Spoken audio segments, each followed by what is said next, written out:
Okay, wonderful. Good morning, everybody. I see that the attendees are just still sort of populating, so I'll just start by welcoming everybody. Thanks for joining this webinar, and really a tremendous thank you to Amir Tibon.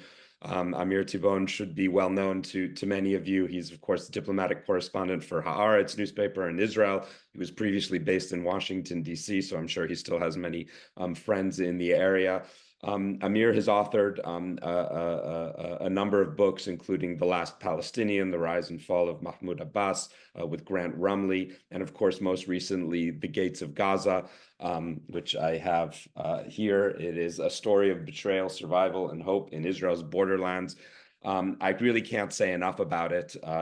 For me, I think it's one of the most important books, certainly that I've read over the past year, if not more. Of course, it was awarded the National Jewish Book Award for autobiography and memoir, and hopefully Amir will get a chance to talk a little bit about the book and his own experiences surviving the October 7th attack and looking very analytically, of course, and historically at the relationship between Israel and Gaza at the same time. So really, and also to say that for students joining, we have a number of copies in my office, sort of a first come, first serve.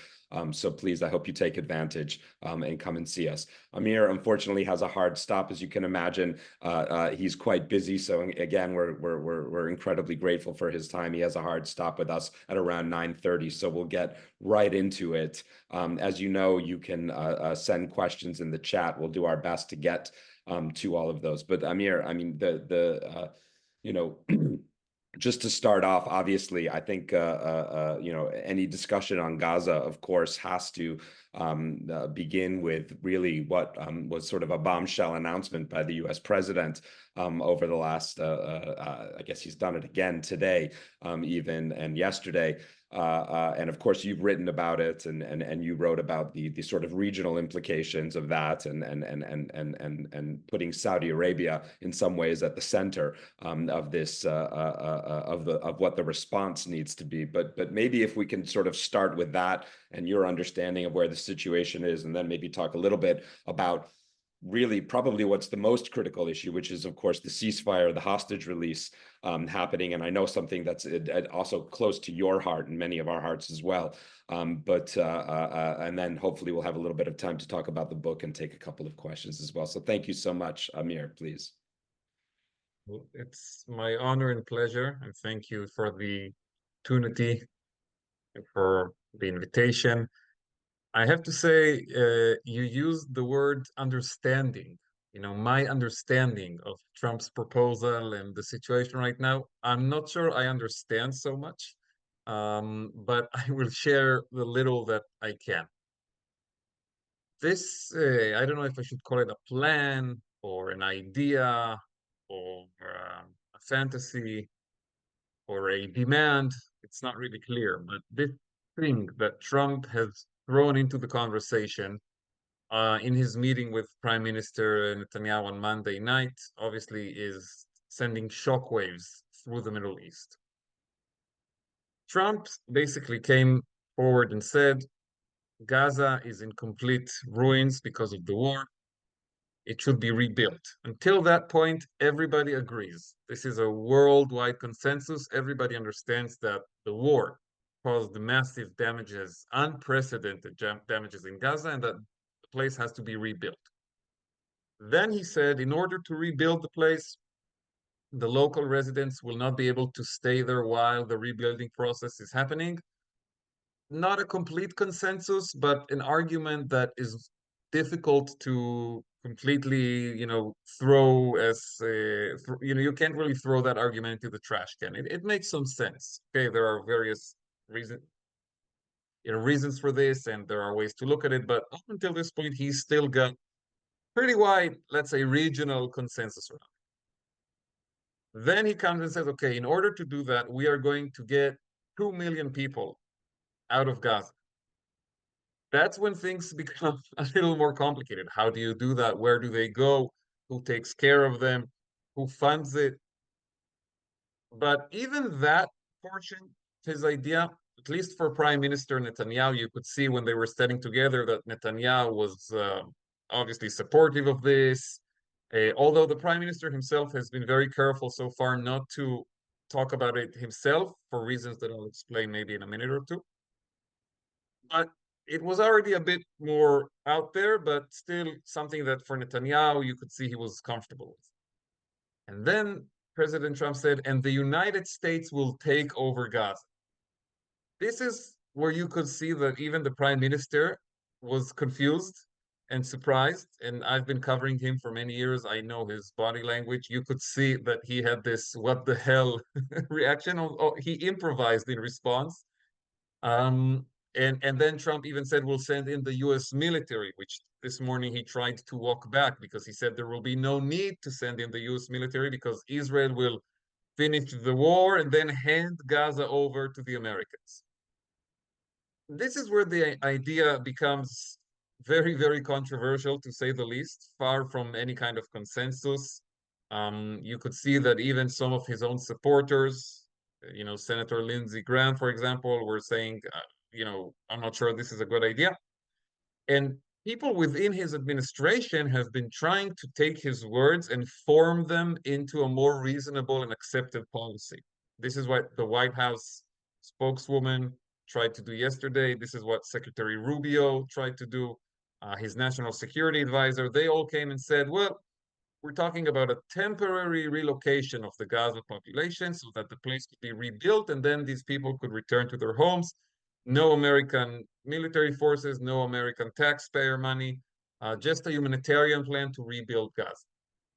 And this morning, President Trump contradicted everything that these people said yesterday. Right, just yesterday we heard Rubio and National Security Advisor Waltz and others in the administration say this is some kind of a temporary humanitarian situation. And Trump this morning, tweeting at 6:30 in the morning, basically says, no, we want to kick off Palestinians. They will have a better life somewhere else. Israel will finish the war when, not clear. And then it will hand over Gaza to the United States. So with that, we're looking at a plan that I don't think is supported at the moment by any government in the world. I'm not sure if the Israeli government fully supports it, by the way. We'll talk about how this is impacting politics in Israel. But there hasn't been any kind of real discussion in the government about what it means that Gaza will belong to the United States. Today, the president of the United States is Donald Trump. 4 years from today, it could be someone else. And then what do they do with this territory? Can the United States decide at some point that it wants to give this territory to a third country, like Turkey? These are all open questions. Nobody in Israel has had a real discussion about. And then we have the most urgent issue, which is the issue of the hostages. Just last month, an agreement was struck for a ceasefire in Gaza and the release of all the Israeli hostages. This is an agreement for which I give enormous credit to President Trump and to his special envoy, Stephen Witkoff. I don't believe this agreement would have been signed without their involvement. And President Trump received a lot of support from the Israeli public for making this happen and creating the conditions for the return of our hostages. But now, because of the comments he made this week, we don't really understand where are we going with this agreement. If he's talking about Israel finishing the war and handing over Gaza to the Americans, that doesn't really align with the terms of the agreement that was struck last month, which talks about a ceasefire, a release of all the hostages, a withdrawal of all Israeli forces from Gaza, and formal end of the war. So if you're sitting in Hamas's chair, for example, you're asking yourself, should I continue this deal if what's waiting for me is a resumption of the war, which is against the terms of the deal? Many questions, few answers, and we'll have to wait and see. Which version of this plan is the real one? Is it what Trump is tweeting at 6:30 in the morning, or what his Secretary of State is saying at 5:30 in the afternoon? And how does this entire thing live side by side with the hostage and ceasefire deal, which is supposed to lead to the end of the war, not its continuation. Sorry. Thank you. No, thank you for that really comprehensive and really excellent answer. I think maybe just before going on, I mean, what's at stake here for the second phase, and what are the chances? I mean, you've already said that this could potentially derail things, which Yep. we would assume would be some sort of legacy issue for Donald Trump, if nothing else, at least from his perspective. Obviously, far Yep. more personal on the ground. But maybe, in addition to that, maybe you could sort of give us a sense of how this is all being received in Israel as well. Everything from the release, the sort of reunifications, as well as the scenes inside Gaza. I think that for many here, and I don't know if it was the same in Israel, but there was a bit of, it's perhaps counterintuitive, but there was a bit of shock to see that Hamas is in charge. At least they look to be in charge on the Yep. ground in Gaza, and wondering, what the achievement actually was in terms of the military. We know what the cost was for sure. We see this on the news every day, and we see the pictures. But what was the achievement? Thanks. Up until Monday, there seemed to be some kind of a reasonable move, which goes like this. We do the ceasefire deal, we get the hostages back, including the hostages of the second phase, right? Because the hostage deal was built in 3 phases. We are now in the midst of phase one. Phase one, during which Hamas is supposed to release 33 Israeli hostages. They've so far released more than 10 already. Israel releases close to 1,000 Palestinian prisoners, and Israel partially withdraws from the Gaza Strip, removes its forces from different areas in Gaza, and allows much more humanitarian aid into the place. And so far, both sides have been going along with the terms of the deal. There have been some delays and postponements, mostly from the side of Hamas, a little bit from Israel, but it's been working. And we are supposed to move in a month to the second phase, during which Hamas will release more than 20 additional living hostages, basically all the men under age 50. Israel will release another batch of Palestinian prisoners. The Israeli withdrawal from Gaza will be completed, and the war will end. And then we move into phase 3. Phase 3 includes 2 things. Number one, an exchange of bodies, because there are hostages held in Hamas who are dead.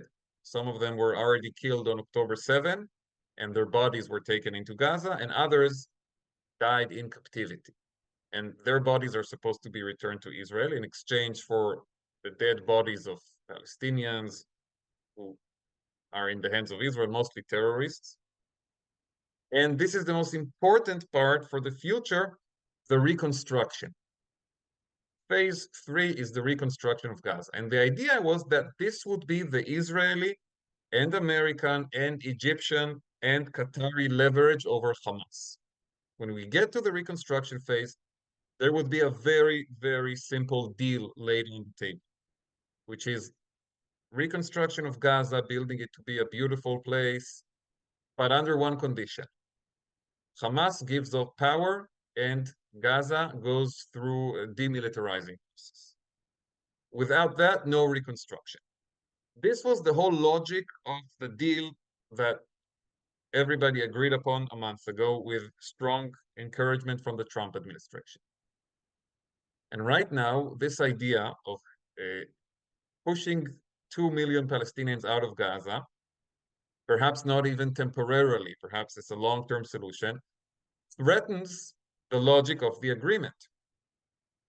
It also threatens the commitment of the Arab countries to the reconstruction, because the United States is not going to pay for the reconstruction of Gaza.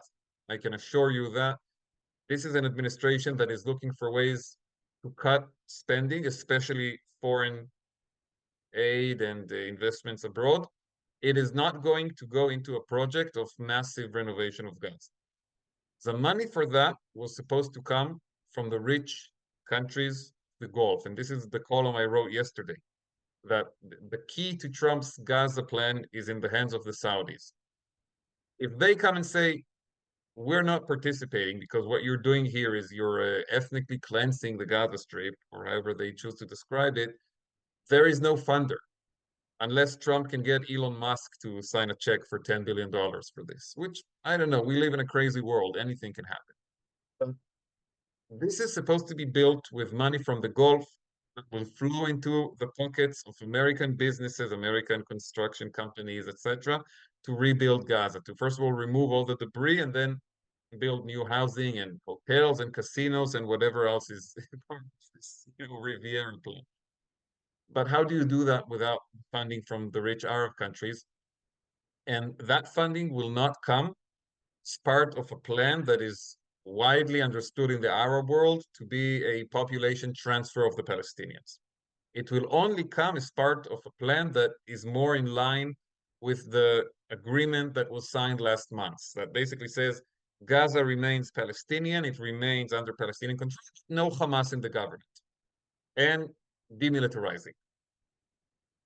These are not just empty words, because I don't see any country in the world, any country, not even Qatar, putting money into Gaza as long as Hamas is in power. Why would you do that? You'd be setting your own money on fire. If Hamas is still in power at the end of the war, then the next war is a matter of time, 2-3 years, maybe 2 or 3 years at the most, right? I mean, we look at the history of Israel and Gaza. There has been a war every 2 to 3 years since Hamas took over in 2007. And Netanyahu's approach of bringing Qatari suitcases full of money into Gaza to bribe Hamas and keep them quiet failed. So if Hamas remains in power, you're looking at another war sooner or later, and then no country will invest in the reconstruction. What's the point? You'll start rebuilding the homes only to see them destroyed again in 3 years, and then what? So there will be a broad consensus that in order to start the reconstruction of Gaza, Hamas has to give up power and the whole area has to be demilitarized. But again, how does this work together with the Trump plan to completely evict all the population and send them into Egypt and Jordan? This is the part that nobody has figured out yet. And maybe we'll find out the answer soon. Very interesting. I like how you put that, setting their money on fire. And I wonder, and of course, it's I think that the role of Qatar here is quite interesting because, of course, the Qataris maybe had the most sort of sober response in some ways to the news from Trump. So it's something to watch. They haven't said anything yet, the Qataris. Yeah. We've had the Egyptians speak out against it. We've had the Saudis put out a statement at 4 in the morning against this. I mean, 4 in the morning Saudi time, right? Trump finished speaking. It was around 8:30 p.m. Washington, D.C. And an hour later, they put out a statement, very rare thing to do at 4 or 4:30 in the morning Saudi time, saying that they reject this plan. Definitely something we'll watch. And I think it's important, and I think maybe this is the good sort of transition here, maybe to talk a little bit about the book, because of course, all of these issues are, of course, we have strong feelings, and even some of us on the online have connections, but this is all incredibly personal. And I think that, this really just stands as a testament to your own professionalism and your own analytical capability really here. Anyone who's had a chance to read the book, and again, couldn't recommend it more, will understand that you experienced, of course, October 7th. It's so much more personal for you, and I imagine you're reliving a lot of these issues on a every weekend, I imagine, as acquaintances, people are released, and all of the emotion there. I think maybe if you could sort of walk us through the book, the idea, and what you hope to achieve with it, and how it sort of resonates right now. So the idea to write the book is something that came to me about a month and a half after October 7, maybe 2 months. We had just gone through a very difficult period, obviously, on the personal level. My family, we all almost died on that day. 15 friends and neighbors of ours were murdered. Our house was severely damaged. We were evacuated with the rest of our community to a different place in Israel, far from home. We were living everyone in one room, like every we are the kibbutz that has adopted us, and I write about it in the book, um, Gates of Gaza. The kibbutz that had adopted us, Mishmar HaEmek, basically they have like dorm rooms for their teenagers. They sent the teenagers back home to the families, and each family from Nachal Oz, from my kibbutz, received a room. So we were living, you know, parents and kids all in this one little box, sleeping on mattresses on the floor. It was a really difficult period. And in the beginning, there was no place to even think about something like writing about this. We were just busy surviving. And and the one issue that would take our time, apart from that, was the issue of the hostages. We had 8 people kidnapped from our kibbutz, and we were fighting for their release. At the end of November 2023, there was the first hostage deal. I kind of call the first one the Biden deal, and the second one that we're now in the midst of the Trump deal. I really think, President Trump deserves a lot of credit for the current hostage deal, and President Biden deserves a lot of credit for the one that we had in November last year, November 2023, which had brought us back 100 women and children alive, including 5 from my kibbutz. And by the time that deal had been, well, I don't want to say completed, but it was there for a week and then collapsed, but we had 5 of our hostages back. Life became a little more steady. My wife went back to work. Girls started going to daycare here in the kibbutz that is adopting our community. And that's when I felt for the first time I could breathe for a moment, and I said, okay, I need to sit down and write what happened because this is history. And I decided from the beginning to write it in English because I saw already from October 8th that there was phenomenon, trend, I would even call it, of denying, minimizing, questioning, justifying the atrocities of October 7. And I felt like my mission was to write the story in English for an international audience to just tell the story. I'm not a big believer in the concept of what we in Israel call hasbara. Hasbara literally means explaining, and the idea that Israel has to explain to the world. Once you're explaining in a way, you're already losing. I believe in the power of a story, and I wanted to put my story out there, story of my family, of my community, this attack on our people, and let people read it and just learn from the story. The most important decision I made when I began writing it in English was that alongside the story of October 7, the book had to include the history of Israel and Gaza. Because I felt that without providing historical chapters that bring that wider perspective, I'm asking the reader to put too much faith in me. They don't understand the context of the conflict. They don't understand the history. I want people to read this, even if it's the first book they've ever read about Israel and Gaza. So I had to include the chapters that tell the history of the region. And my editor at Little Brown and Company, Alex Littlefield, he told me early on that he loves the idea that it goes back and forth. There's a October 7 chapter and then a history chapter. October 7, history. Book goes back and forth. But he said that there is one condition. This is a very American way to put things. He said, the historical chapters should not feel like you have to eat your vegetables. They have to be as interesting, as fascinating as the October 7 chapters. And this was a big challenge. And the way I decided to deal with it was to write the historical chapters through personal stories of people from my kibbutz, from my community. Instead of just saying, and then Rabin was murdered, and then the Intifada started, and then Sharon withdrew from Gaza, I found people in my community who could tell those stories through their life. Somebody who was there at the big peace rally where Rabin was murdered on that night.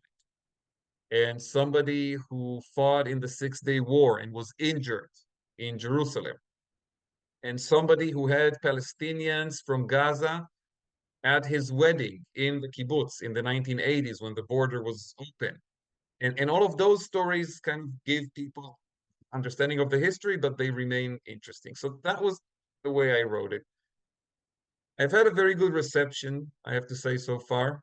And I'm getting emails every day from people around the world who are reading it. I've had responses, a lot from the US, obviously, but I've had people write to me from Morocco, from Indonesia, and the most interesting one yet from Iraqi Kurdistan. Somebody in Erbil who complained that he had to read it on Kindle because he could not buy a physical copy of the book in Kurdistan. And I promised to talk to the publisher about it and see what we can do. And right now, with everything that's happening, I think there's going to be a renewed interest in the whole story of Gaza. But my biggest fear at the moment, I'll be honest, is that this talk about the big grand plan and this, Monaco on the Middle Eastern Riviera thing will make us forget about the hostages and the fate of the hostage deal, which is much more urgent than anything else. This is the most important thing. No, thank you so much for that. And one of the of course a character that features very prominently is of course your not just your family, of course, given the ordeal that you suffered on the actual day, but also your father, in particular, and mother, who come down, as it were, after receiving the news. How was that, experience, and that relationship with your family? How did things change, and how did you approach writing that? We are still a family, like all the other families, that we love each other and we have great times together. And sometimes we have a fight or a disagreement. It's not like because my parents came down from Tel Aviv that day and I tell in the book everything they did, the people they saved, and eventually my father arrived to our home as well and was with us and all of our neighbors until the nightly evacuation of the kibbutz. So that's an amazing story, but it doesn't mean we don't have sometimes an argument about that they're letting the kids, the girls watch too much TV when we bring them over for a weekend, or that when they come to babysit them on Tuesday, they give them ice cream before dinner. Those things are still part of our family. Um, but I think like all the families who survived this horror story, we are impacted very much by the fact that it's not over yet, that it's not done yet. There's still the hostage crisis. There are still people, friends of ours, neighbors of ours, who are in the hands of the enemy. We need them to get back to their families, so that we can have a sense of closure. I can tell you that for us, we feel like, in a way, it's still October 7th until this issue of the hostages is resolved. It's still October 7th. We're still not over it yet. Um, it's something that will not end until the hostages come back. And it's impacting many, many families. Of course, for the families of the hostages, it's a living nightmare. Living nightmare. These people are suffering and immense, immense, immense tragedy. But even for families like mine, it is very difficult, the fact that this is still going on. No, thank you. So just reminding everybody to send questions through the Q&A. We already have a couple. One about the, how you see the future of the of the kibbutzim in the area, the sort of Gaza envelope as it's referred to. You talked a little bit about that, but maybe, and obviously a lot will depend on what happens, with the ceasefire. But how do you see the future of the area? It really depends on what happens.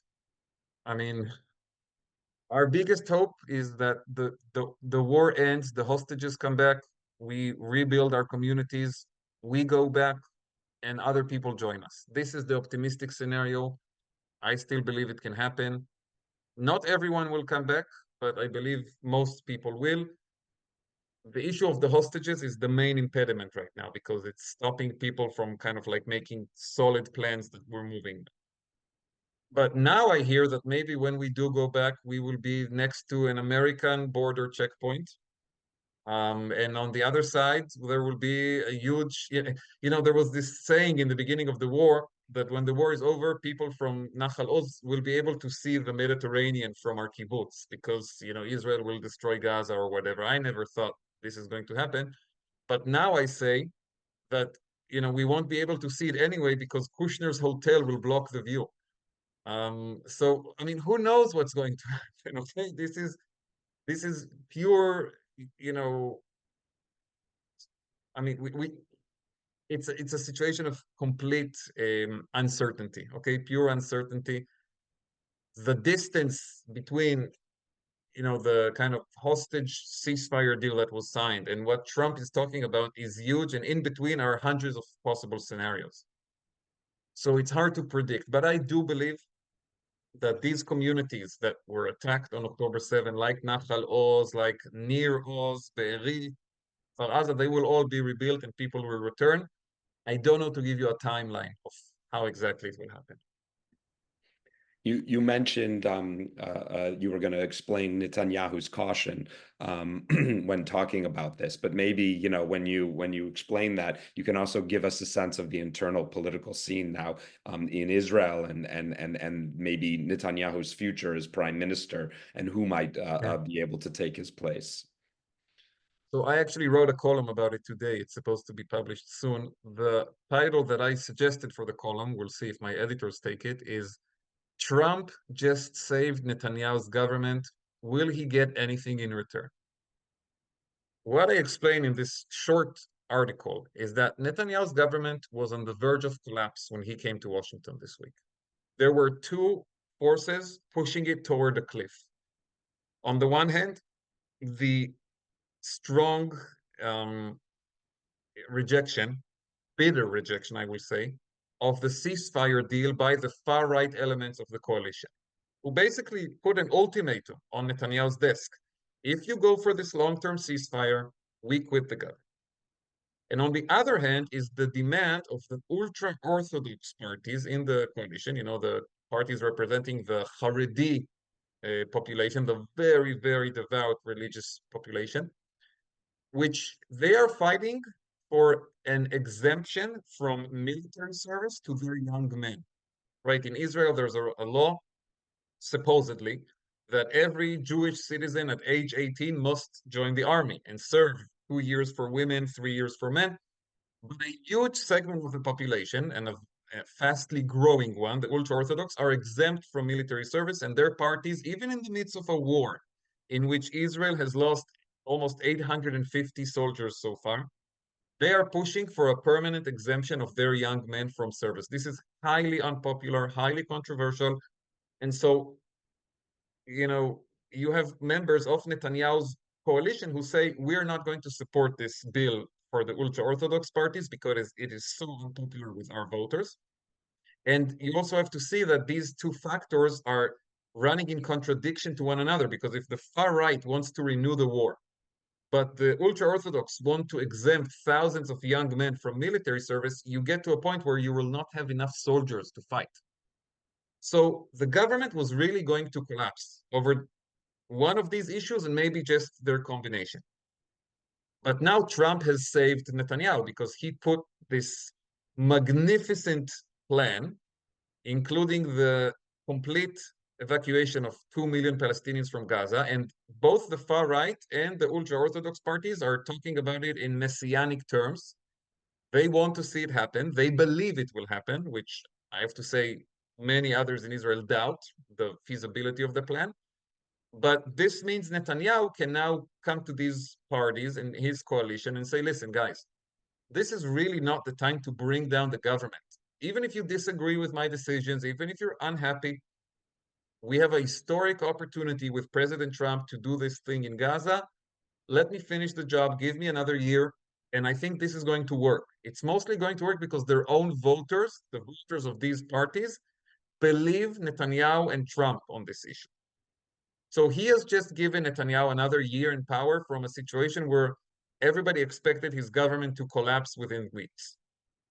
And the question I ask at the end of my article is, What did he get in return? Did he get anything in return? We just don't know. Yeah, and Trump presents himself as a great businessman and a deal maker, and there's this image of him as somebody who always gets something for himself. What is he getting here after saving Netanyahu's political life? I don't know. Is it something on Iran? There will be a US-Iran agreement and Israel will stay silent even if he doesn't like the agreement. Maybe. Is it Netanyahu's agreement to continue with the ceasefire and hostage deal? We're not seeing any signs of that so far, but maybe. Is it something else? We'll have to wait and see. Fascinating. Look forward to the column. There's one question about the lessons from October 7th from a security and political perspective, and I think that it struck me just on our visits last December and our engagement with people, this notion of a national committee of inquiry and Yeah. the extreme efforts that the prime minister is taking to block it. And maybe you could unpack that a little bit for us and how that's taking place in the Israeli political scene. Yeah, there's a huge argument right now about this. In Israel, we have a mechanism called a National Commission of Inquiry, which has been used since the late 1960s to investigate big failures of the state. Events like the Yom Kippur War, 1973, the Rabin assassination in 95, more recently, the Meron disaster. This was an event in northern Israel. There was a stampede at a religious festival and 45 people died. So for events like these, you set up a national commission of inquiry headed by a former justice, retired senior judge. And this commission investigates the failures and brings conclusions on the practical level and also on the personal level. Sometimes it will say this and that person can no longer hold public office. Since October 7, more than 1,000 families that were impacted on that day, families that lost their loved ones, families that had their loved ones kidnapped into Gaza, people who lost their homes, people who were injured in the fighting, have been demanding to set up such a commission, and the government is refusing. They are refusing because they know such a commission, while it will be very tough on the army and the intelligence agencies and other, we don't know what other conclusions will be drawn, but it will also be very tough on this government that was in power on the day this happened and in the year before it happened, and on the prime minister who has held power for 90 something percent of the time since 2009. So they are refusing to set up such a commission, and this is dangerous because it means we're not investigating what happened, we're not drawing conclusions, we're not learning lessons, and it could happen again. Maybe not tomorrow, but 2 or 3 years from now. The whole idea is to learn so you improve. I mean, think about it, right? If in Georgetown University, God forbid, God forbid there was an event where several students were hurt on the campus, like physically badly hurt on campus, it would be investigated and people who are in charge would probably, if they are found responsible, will be asked to quit their jobs. I mean, if you're a teacher and you're taking kids for like a field trip and one of the kids gets injured, you're responsible, but then nobody is responsible for an event where 1,200 people were murdered and killed and 240 were kidnapped into Gaza.